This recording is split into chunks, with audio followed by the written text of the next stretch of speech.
ನಮಸ್ಕಾರ, ಶುಭೋದಯ ಪ್ರೀತಿಯ ವೀಕ್ಷಕರೆಲ್ಲರಿಗೂ ಸಂಕಲ್ಪ ಸಿದ್ಧಿ ಕಾರ್ಯಕ್ರಮಕ್ಕೆ ಆತ್ಮೀಯ ಸ್ವಾಗತ ಹೇಳ್ತಾ ಇರೋದು ನನ್ನ ಅನುಷಾ. ಮೊದಲನೇ ಬಾರಿ ಚಾನಲ್ ವೀಕ್ಷಿಸ್ತಿದ್ದೀರಾ ಅಂದ್ರೆ ಈಗಲೇ ಚಾನಲ್ನ ಸಬ್ಸ್ಕ್ರೈಬ್ ಮಾಡಿ, ನಮ್ಮ ವಿಡಿಯೋಸ್ನ ಲೈಕ್ ಮಾಡಿ. ಇನ್ನು ಎಂದಿನಂತೆ ಕಾರ್ಯಕ್ರಮದಲ್ಲಿ ನಮ್ಮ ಜೊತೆಲಿದ್ದಾರೆ ಸ್ಪಿರಿಚುವಲ್ ಗುರು ಡಾಕ್ಟರ್ ವಿಷ್ಣುದತ್ತ ಗುರುಜಿಯವರು. ಗುರುಗಳನ್ನ ಕಾರ್ಯಕ್ರಮಕ್ಕೆ ಬರಮಾಡ್ಕೊಳ್ಳೋಣ. ನಮಸ್ತೆ ಗುರುಗಳೇ, ಕಾರ್ಯಕ್ರಮಕ್ಕೆ ಭಕ್ತಿಯ ಸ್ವಾಗತ. ಇನ್ನು ಬಹಳ ವಿಶೇಷವಾಗಿರುವಂತಹ ದಿನ ರಾಘವೇಂದ್ರ ಸ್ವಾಮಿಯ ಆರಾಧನೆಗಳು.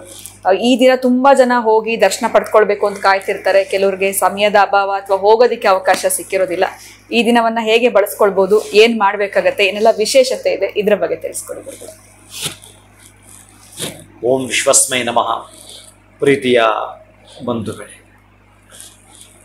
ಇದು ರಾಘವೇಂದ್ರ ತೀರ್ಥರ ಆರಾಧನಾ ಮಹೋತ್ಸವ. ಇಲ್ಲಿ ಒಬ್ಬರು ಗುರುಗಳಾಗಿ ಅವರ ಅವತಾರವನ್ನು ಮಾಡಿರ್ತಾರೆ. ಅವರಿಗೆ ಮಡದಿ ಮಕ್ಕಳು ಎಲ್ಲವನ್ನು ಹೊಂದಿದ್ದು ತಮಿಳುನಾಡಿಂದ ನಮ್ಮ ರಾಜ್ಯಕ್ಕೆ ಅವರು ಪದಾರ್ಪಣೆ ಆದದ್ದು ಅವರ ಜನ್ಮ ದಿನವನ್ನು ಆಚರಣೆ ಮಾಡುವಂಥದ್ದು, ಅಥವಾ ಅವರು ಬೃಂದಾವನದಲ್ಲಿ ಇದ್ದ ದಿನವನ್ನು ಆಚರಣೆ ಮಾಡುವಂಥದ್ದು. ಈ ಆರಾಧನಾ ಮಹೋತ್ಸವ ನೀವು ಎಲ್ಲೋ ಹೋಗಿ ನೂಕು ನುಗ್ಗಲು ಮಾಡಿಕೊಂಡು ನೋಡ್ತೀರಿ. ನಮಗೆ ಏನಂತಂದರೆ ಅಲ್ಲಿ ಒಂದು ಉತ್ಸವ ಕಾಣುತ್ತೆ, ಮಹೋತ್ಸವ ಕಾಣುತ್ತೆ. ಈ ದಿನ ಗುರುಗಳ ದಿವ್ಯ ದರ್ಶನ ಮಾಡಿಕೊಳ್ಳಬೇಕು ಅನ್ನೋ ಮನಸ್ಸಿನ ನಿಮ್ಮ ಹಾಪಾಹಾಪಿ ಇದೆಯಲ್ಲ, ಇದು ಸಂತೋಷದಿಂದ ಕೂಡಿರಬೇಕು. ಬಹಳ ಮುಖ್ಯವಾಗಿರೋ ಘಟ್ಟ. ನೀವು ರಾಘವೇಂದ್ರ ಸ್ವಾಮಿಗಳನ್ನು ಅಥವಾ ಶಿರಡಿ ಬಾಬಾರನ್ನು ಅಥವಾ ನಿಮ್ಮ ಪ್ರೀತಿಯ ಗುರುಗಳನ್ನು ನೀವೇನಾದರೂ ನೋಡುವ ಭಾವನೆ ಇದೆಯಲ್ಲ, ಆ ಭಾವನೆ ನೀವು ಕೂತಲಿಂದಲೂ ಕೂಡ ನೋಡಲಿಕ್ಕೆ ಸಾಧ್ಯವಿದೆ. ಕೂತಲಿಂದಲೂ ಕೂಡ ನೀವು ಅಲ್ಲಿ ಹೋದರೆ ಎಷ್ಟು ಸಮಯ ಇದೆಯೋ ಹೋಗಿ ಬರುವಂಥ ಆ ಸಮಯವನ್ನು ಕೂಡ ಕೌಂಟ್ ಮಾಡ್ಕೊಳ್ಳಿ. ಎರಡನೇ ನಿಮ್ಗೆ ಅಲ್ಲಿ ದರ್ಶನ ಆಗುತ್ತಲ್ಲ, ಆ ಸಮಯವನ್ನು ಕೂಡ ನಿಗದಿ ಮಾಡ್ಕೊಳ್ಳಿ. ಇದರಲ್ಲಿ ಹೋಗಿ ಬನ್ನಿ, ಆನಂದವಾಗಿ ಮಾಡಿ.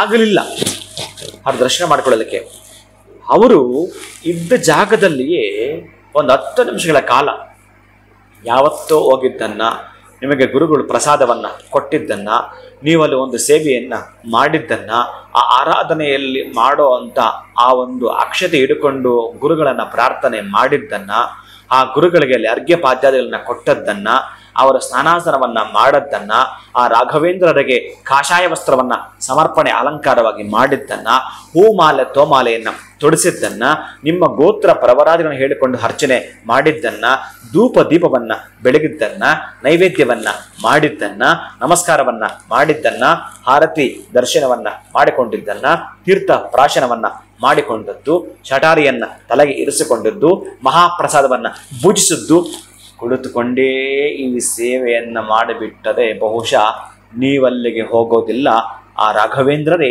ನಿಮ್ಮ ಬಳಿ ಬರ್ತಾರೆ. ಅರೆರೆರೆ, ಮಾನಸಿನ ಮಂಟಪದಲ್ಲಿ ಮಾಡಿಕೊಂಡು ನನ್ನನ್ನು ಕರೆದು ಬಿಟ್ನಲ್ಲ, ಮನಸ್ಸಿನ ಒಳಗಡೆ ಒಂದು ಸುವರ್ಣ ಮಂಟಪವನ್ನು ಮಾಡಿಕೊಂಡು ನನ್ನನ್ನು ಕರೆದು ಬಿಟ್ನಲ್ಲ ಅಂತ ಹೇಳಿ ರಾಘವೇಂದ್ರ ನಿಮ್ಮ ಬಳಿ ಬರುತ್ತಾರೆ. ಆದರೆ ಮನಸ್ಸು ಬಹಳ ಶುದ್ಧತ್ವದಿಂದ ಕೂಡಿರಬೇಕು. ಅದೇ ಈ ಜನ್ಮದಿನಗಳೆಲ್ಲ ನಾನು ಆಚರಣೆ ಮಾಡೋದು ನಾನೊಂದು ಹೇಳ್ತಿರ್ತೇನೆ.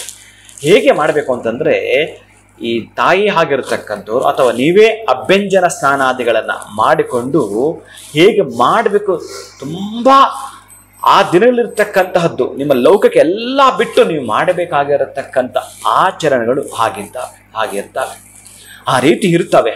ಅಭ್ಯಂಜನ ಸ್ನಾನಗಳನ್ನು ಮಾಡಿಕೊಂಡು ನೀವು ದೇವರ ಮನೆಯಲ್ಲಿ ಒಂದಷ್ಟು ಪೂಜೆಯನ್ನು ಒಂದು 10 ನಿಮಿಷಗಳ ಕಾಲ ಕುಳಿತುಕೊಂಡು ಧ್ಯಾನಸ್ಥರಾಗದ ಹೊರಗಡೆ ಬರ್ತಾ ತೀರ್ಥ ಪ್ರಾಶನವನ್ನು ಮಾಡಿಕೊಳ್ಳಬೇಕು.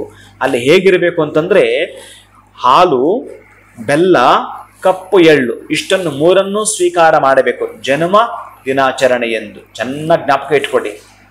ನಿಮ್ಮ ಜನ್ಮ ದಿನಾಚರಣೆ ಮಾಡ್ತೀವಿ ಅಂತಂದರೆ ಬಹುಶಃ ನಿಮಗೇನೋ ಗಂಡಾಂತರಗಳಿರ್ತಾವಲ್ಲ, ಅವು ಅಪ್ಪಿ ತಪ್ಪಿ ನಿಮ್ಮ ಬಳಿ ಸುಳಿಯೋದಿಲ್ಲ. ಇದನ್ನು ಮಾಡಿದರೆ ನೀವು ಇದನ್ನು ಮಾಡಬೇಕು.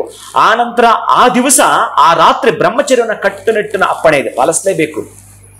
ಮಕ್ಕಳು ಪಾಲಿಸ್ತಾರೆ, ಮಕ್ಕಳ ಮದುವೆ ಹಾಗೆಲ್ಲ ಪಾಲಿಸ್ತಾರೆ. ಆದರೆ ನಿಮ್ಮ ಜನ್ಮದಿನ ಅಂತ ಆದಾಗ 100ಕ್ಕೆ 100 ಹೇಳ್ತೇನೆ, ನೀವೇನೇನೋ ಮಾಡ್ತಿರ್ತೀರ ಅಪಸವ್ಯಗಳು, ಅದೇನೂ ಮಾಡದೆ ನಿಮ್ಮ ಜನ್ಮದಿನಾಚರಣೆಯಂದು ಬ್ರಹ್ಮಚರ್ಯವನ್ನ ಪಾಲಿಸುವಂಥದ್ದು. ಜೊತೆಗೆ ಈಗ ರಾಘವೇಂದ್ರ ಗುರುಗಳ ದರ್ಶನ ಮಾಡಿಕೊಂಡ ರಾತ್ರಿಯೂ ಕೂಡ ನೀವು ಬ್ರಹ್ಮಚರ್ಯವನ್ನೇ ಪಾಲಿಸಬೇಕು. ಅಪ್ಪಿ ತಪ್ಪಿಯೂ ಕೂಡ ನೀವು ಚೆನ್ನಾಗಿ ದರ್ಶನ ಮಾಡ್ಕೊಂಡು ಬಂದರೆ ರಾತ್ರಿ ಏನೇನೋ ಮಾಡಬಾರ್ದನ್ನು ಮಾಡಿದ್ರಿ ಕೆಟ್ಟದ್ದಕ್ಕೆ ತಗೊಂಡಾಗ್ತೀನಿ ಅದನ್ನ ಇನ್ನ ಪಾಪ ಹೀಗೆ ಮಾತಾಡುತ್ತೆ ಶಾಸ್ತ್ರ. ಅದಕ್ಕಾಗಿ ನೀವೇನೋ ಒಂದು ಸೇವೆ ಅಂತ ಮಾಡಿದರೆ ಕನಿಷ್ಠ ಪಕ್ಷ ಆ 24 ತಾಸಾದ್ರೂ ಅದರ ಸವಿನ ಸವಿಬೇಕು. ಈ ಯಾರಿಗಾದ್ರೂ ಕಾಫಿ ಕೊಟ್ರೆ ಬಣ್ಣ ಬಣ್ಣದ ಲೋಟಗಳಲ್ಲಿ ಕಾಫಿ ಕೊಟ್ರೆ ಆ ಲೋಟಗಳು ನೋಡಿ ನಾನು ಯಾವ್ದು ತಗೊಳ್ಳಿ ಇದು ತಗೊಳ್ಳಂತ ಯಾವುದೋ ತಗೊಳ್ಳೋ ದಡ್ಡ ಕಾಫಿ ಸವಿ ಹೇಗಿದೆ ಆ ರುಚಿನ ಸವಿ ನೀನು. ಹಾಗೆ ನೀವು ರಾಘವೇಂದ್ರ ಸ್ವಾಮಿಗಳ ದರ್ಶನವನ್ನ ಮಾಡಿಕೊಂಡು ಬಂದ ಮೇಲೆ 24 ತಾಸಾದ್ರೂ ಅವರ ಪಾದದ ಧೂಳು, ಅವರ ಪಾದಕ್ಕೆ ಅರ್ಪಣೆ ಮಾಡಿರತಕ್ಕ ತುಳಸಿ ನಿನ್ನ ಮೂಗಿಗೆ ಬಡಿಬೇಕು, ಜಿಗ್ರಣಿಸಬೇಕು ಆ ಸುವಾಸನೆ 24 ತಾಸಾದ್ರೂ ಕೂಡ. ಹೋಗಿ ಬಂದು ಕೂಡಲೇ ರಾತ್ರಿ ನೀನು ಮಾಡಬಾರದು ಅನಾಚಾರ ಮಾಡಿದ್ರೆ ಹೇಗೆ ನಿನ್ನ ಅಕೌಂಟ್ಗೆ ಪುಣ್ಯವನ್ನು ಹಾಕಬೇಕು? ಹೇಗೆ ಹಾಕಬೇಕು? ಸಾಧ್ಯವೇ ಇಲ್ಲ. ಅದಕ್ಕೆ ನಿಮ್ಮ ಜನ್ಮದಿನ ಆಗಿರಲಿ, ಗುರುಗಳ ಜನ್ಮದಿನಾಚರಣೆ ಆಗಿರಲಿ, ಆರಾಧನೆ ಮಹೋತ್ಸವ ಆಗಿರಲಿ, ನೀವು ಸಂಭ್ರಮ ಅಂತ ಸಡಗರ ಅಂತ ಮಾಡಿಕೊಂಡಿದ್ದರೆ ಒಂದಷ್ಟು ಒಳಿತಿಗಾಗಿ, ಒಂದಷ್ಟು ಪುಣ್ಯ ಸಂಪಾದನೆಗಾಗಿ, ಒಂದಷ್ಟು ಶುಭದ ಫಲವನ್ನ ಪಡ್ಕೊಳ್ಳೋ ರೀತಿಯಲ್ಲಿ ಮಾಡಿಕೊಂಡ್ರೆ ಅದಕ್ಕೊಂದು ಅರ್ಥ ಇದೆ. ಅದಕ್ಕಾಗಿ ನೂಕುನುಗ್ಗುಲು ಮಾಡ್ಕೊಳ್ಳೋದು, ಫ್ರೆಂಡ್ ಜೊತೆ ಹೋಗೋದು, ಕಾರಲ್ಲಿ ಹೋಗ್ಬೇಕಾದ್ರೆ ಏನೇನೋ ದಾರಿ ಉದ್ದ ಮಾಡ್ಕೊಂಡು ಹೋಗೋದು, ಅಲ್ಲಿ 1-2 ತಾಸು ಸುಮ್ಮನೆ ರಾಘವೇಂದ್ರ ಕೈ ಮುಗಿಯುವಂಥದ್ದು, ಫೋಟೋ ಕ್ಲಿಕ್ ಮಾಡ್ಕೊಳ್ಳೋದು, ನಿಮ್ಮ ಫೇಸ್ಬುಕ್ ಹಾಕೊಳ್ಳೋದು, ವಾಟ್ಸಪ್ ಹಾಕೊಳ್ಳೋದು, ಸ್ಟೇಟಸ್ ಹಾಕೊಳ್ಳೋದು, ಅವತ್ತು ರಾತ್ರಿ ಮಾಡಬಾರ್ದನ್ನು ಮಾಡೋದು. ರಾಘವೇಂದ್ರ ಬಂದು ನಿಮಗೆ ತಥಾಸ್ತು ಕಣಯ್ಯ ನಿನಗೆ ದಯ ಪಾಲಿಸ್ತೀವಿ ತಗೋ ಅನ್ಬೇಕಾ?